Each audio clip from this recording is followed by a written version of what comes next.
Mes parents voyageaient un peu, comme ça, des petits voyages de 15 jours pendant les vacances. Et donc tous les ans, on partait en voyage.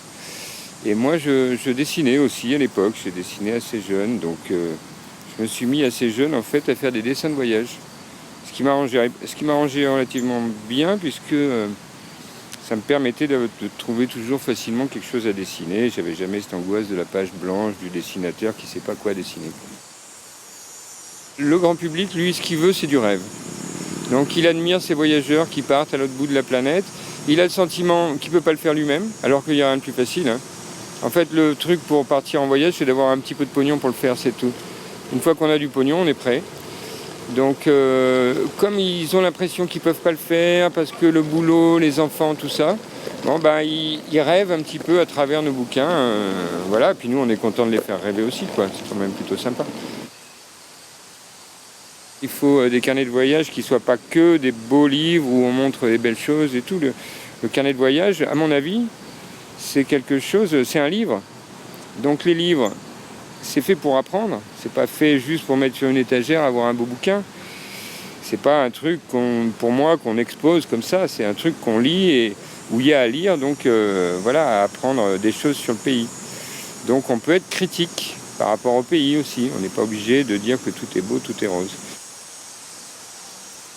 Je suis en train de travailler sur des dessins un petit peu carnet de voyage érotico-spatial. Je ne sais pas si ça plaira à beaucoup de monde, mais moi ça m'amuse en ce moment. Et puis c'est comme une forme de résilience aussi dont j'ai besoin. Donc je dessine un petit peu sur ce thème-là pour l'instant. Mais après je repars cet hiver par exemple au Sri Lanka et je vais faire un carnet de voyage sur le Sri Lanka qui sera plus dans les trucs que je fais d'habitude, quoi.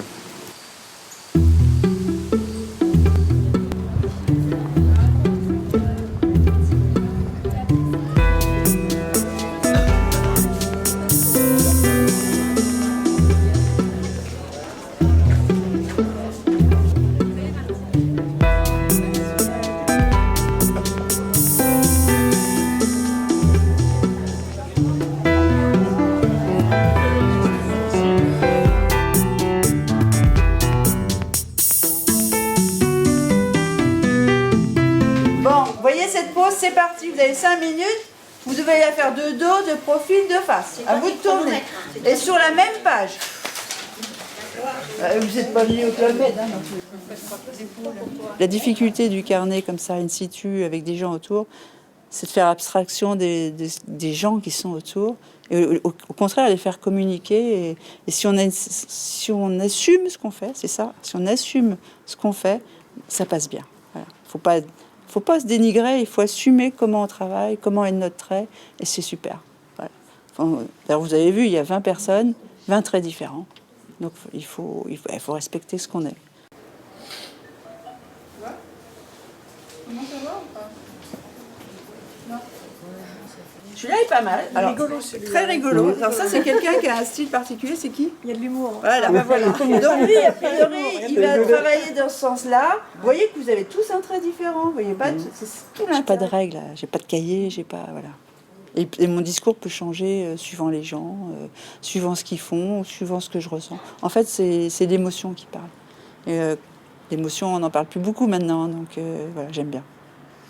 Donc, non, moi, ce que je pense qu'il faut que tu travailles, c'est que ton trait, il est trop raide. Hein. Quand je fais ces interventions, je regarde toujours le premier et le dernier. Parce qu'eux-mêmes voient qu'ils ont une évolution. Donc, c'est pas perdu, ça. Mais il faut travailler. C'est un investissement sur le temps, quoi. Mais non, on a toujours peur de ce que vont dire les autres. On a toujours peur...